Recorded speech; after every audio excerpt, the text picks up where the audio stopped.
Follow Martin on Instagram for some more crazy tricks like that. But anyway, what up, it's Brandon here, welcome back to Bladed News, your #1 rollerblade news source. Once again brought to you by Sweet Moves, the Wellington, New Zealand based rollerblader owned and run moving company. Check the link in the description to get a quote today. But anyway, let's just roll into it with some industry news.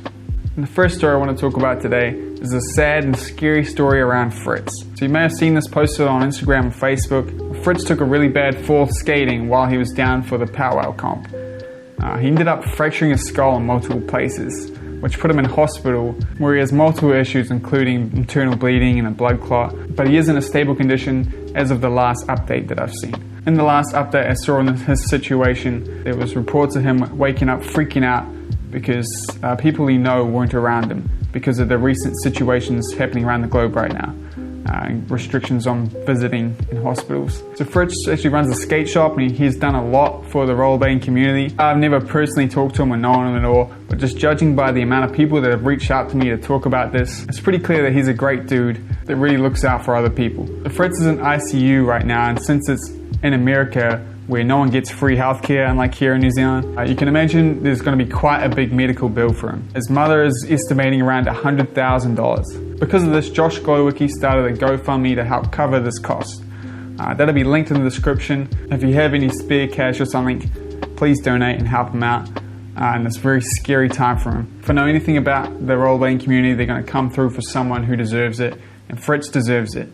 So I'll be thinking of you, man, and I wish you all the best in your recovery. And if I want to summarize a moral from the story, if you're on the fence about wearing a helmet, this story really reinforces the importance of wearing one. It doesn't matter how good you are at skating, it just takes that one slip up for you to lose the ability to walk or to even die just because you're not wearing a helmet. But this is rollerblading, obviously everyone can do what they want. I ain't going to force you to wear a helmet, but I think you should consider it as someone who took the change thanks to Bladed Union a couple of years back now. But anyway, check out the GoFundMe link in the description if you have some spare money. Speaking of Pow Wow, due to recent scary events around the globe, it ended up becoming a secret private comp, meaning it was no longer open to the public. But the comp did happen. I've seen no footage of it yet, and I think that's got something to do with the whole secret comp now. Results are in, and Grant Hazelton came away with first, followed by Philip in second and Garrett in third. I'm going to be hanging out to see some footage of this comp. Right now, all I could find was Bladed Union's tour of the facilities before the comp, so yeah, I look forward to that. Speaking of Bladed Union though, they just added a new feature to their website and app, and that is an event calendar. Now the idea behind this was to make one central place to see every rollerblading event that's going on, and the way they're going to do that is by making it very easy for event organizers to put their event on this calendar. So if you want to check that out, it's under binge on the app and the website. You can't submit events from a mobile phone at the moment, either the app or the website on the mobile phone. You have to do it from a desktop, but they have plans of adding ways to do that later, as far as I know. Now I'm just going to put in a little side complaint here that I'll probably cut out, but who knows. But I do find it quite hard to navigate around Bladed Union's website, I'm not going to lie. Pretty hard for me to tell the difference between Daily Blade, Channel 2, Binge. Maybe there's someone that tells me what the difference is, but yeah, I think there could be some clearer names and titles there. But that's just some feedback. I know Bladed Union are the rollerblading saviors, so I have no complaints about them other than that. So yeah, I'll shut up now. But anyway, so I know you're all completely sick of hearing about coronavirus, but I'm going to briefly mention it here because this is one of the only things happening all around the world right now, and it's causing a lot of delays in the rollerblading industry, including delays on the Acosta TUFR wheel, as well as the M909 and a bunch of other products. So I'm going to let you guys know that you're probably going to have to be a little bit more patient than you usually have to be with pre-orders right now. Just be prepared for them to be late. I wouldn't even keep an eye on tracking them if I was you, because it's going to be painful. I have a feeling it's just going to be very inaccurate with a lot of delays. And just to reiterate advice you're hearing everywhere, wash your hands, self-isolate, and stay safe out there, guys. These are very scary and unsettling times, so we can all make it through it. Enough of that though. Let's move on to everybody's favorite part of the show, product news. Starting off with a product that I absolutely love that I somehow got early access to, and that is the new Konjure Kosmic Pro Wheel for Ryan Parker. And it's this one right here. Coming in this beautiful orange color, it's the amazing rocket profile that you've seen before that I praised so much. It's the best wheel for skating flat. There's absolutely nothing like it. It's been changed a little bit more since the first and second iteration of the Konjure Kosmic wheel. Now it is a 58mm wheel coming in at 93 hardness. And you may have been thinking what I'm thinking. Making the wheel hard is going to make it a lot less grippy, right? But I can tell you from experience that these wheels are just as grippy as they are in the 89A that they had in the first ones. Which really is surprising to me. It's just a great urethane, I think. I prefer the harder wheel, which is not like me. I definitely prefer a softer wheel. But the wheels just feel more responsive. They still grip to the ground like you'd want. And the whole setup just feels so fast, and I cannot recommend these wheels more. I'll have a more in-depth review coming later, so subscribe to see that. But yeah, check out Konjure wheels. They'll be linked in the description. Tell me this isn't like the perfect color scheme. Tell me it isn't. I'm not entirely sure if this is a new product, but S9 Bearings released new pro variations of their bearings, where each color represents a certain pro rider for the team, and every time you buy one, $1 goes to the pro associated to that color, which is just really smart. And Derek Henderson's behind that company, so you know, top quality, and it'll be sick, so definitely recommend checking them out. Ricardo Lino's Wheel Addict shirts are now available at Head On Skate Shop, which I really like to see because it's another time where the bridge between pro skater and content creator skater is getting merged. Even though Ricardo technically was a pro skater at one point, I'm still counting this as a win, just like the Acosta Pro Wheel for TUFR. Shout out to Head On Skate Shop for doing that and supporting rollerblades everywhere, man. I always hear they're the first ones that have pro skaters back, so definitely check them out. Speaking of new clothing, my clothing company Laced is releasing 2 new designs today. I'm going to put it on. I was wearing it, but it's way too hot. I'm going to put it back on.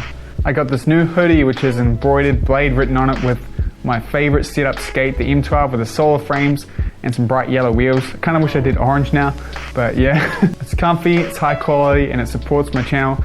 I also got a new t-shirt with this bright rainbow of colors saying Lace, representing the hopeful bright future for Lace this year, because I have a lot of plans for it. I wore it in my last video. The true fans would have seen it already. But yeah, they're both live and out now. You can buy them and support me with the link in the description. They're in very limited numbers. I did a super limited run, so they're gonna sell out fast, hopefully. So if you really want to get one, I'd act right now before they're gone. But anyway, I'm gonna take this off because it's way too hot to wear it. I would be wearing the other Lace tee, but it has a green leader in it, and I cannot be bothered cutting that out like I've done for the other videos with green screen. So that's why I'm not wearing it. It's a great shirt. They're all comfy and they support me, and yeah, just check them out. And to finish off product news, I'm going to talk about a really loose lead that I got from the Jump Street podcast with Bobi Spazov, and that is he pretty much confirmed that he's going to have another pro skate later this year. So I look forward to seeing what that is. But anyway, let's move on to my favorite part of the show, media you should check out. Starting off with that Jump Street podcast, I learned so much about Bobi here, and he is such a cool guy, man. I can find a lot of stuff he's talking about very relatable, and even in this video he mentions that him and Nils Jansen have already filmed a VOD. He just got to edit. It's going to be called Bobi X Nils, and I cannot wait to see it. Speaking of VODs, Sandy Bastards, you know, the VOD that I said was out last episode, which wasn't out at the time, but it's definitely out now. I've got the link in the description. Highly recommend checking that out. I've already done 2 videos on Winter Clash, but we're going to mention it again here because there's an after movie release, which is really good. It's got a lot of high quality filming in it. None of the shaky cell phone camera looking stuff that we saw straight after the comp, so I highly recommend checking it out. We got a new video from Back to Blading, where Law is continuing to build his backyard skate park, which is what everyone should be doing now in self-isolation. Build that backyard skate park. There's no better time than now. You're gonna have the time, and it's possibly gonna be the only way you can skate right now. Plus, there's also a really good video, so check it out. Ground Control released a new team video called Ground Control LA, and it's got some really good skating with a really solid team. There's this one switch up here which just blew me away, man. Those legions look so fun. I hope I get to see them in person one day and maybe do a topsail. And this ender by Yuto was just so smooth, man. No one can sweat stance like he can, man. So sick. How can sweat stance be a safe move? I don't know if it is, but it seems like it's a safe topside, which is just mental. We also got this massive long remix of Dominic Sagona called A Decade in Skating that I highly recommend checking out. Some crazy skating in there. Now, as always, I've stopped mentioning this, but I feel like people have gotten confused recently, but links to everything will be in the description, including a link to a bonus video, which I didn't mention, which I also recommend checking out. But yeah, that's it for Bladed News. But of course, I would love to know your thoughts and opinions on anything I talked about today. Let me know in the comments down below. And if you want to support the series, shop at Laced with the new drop today, or you can support me on Patreon, or you can just subscribe. That helps just as much. But anyway, thanks so much for watching, guys. Huge shout out to my patrons: Acosta Blades, Adam, Kevin, Chris, Deb, Dennis, Fabian, Joel, Lake Brothers Blading, Mark, Mike, Nathaniel, Sweet Moves, Skids Grind Plates, Sean, Tagi, and the Book of Grinds. And I'll see everyone next week if I ain't quarantined. Peace out.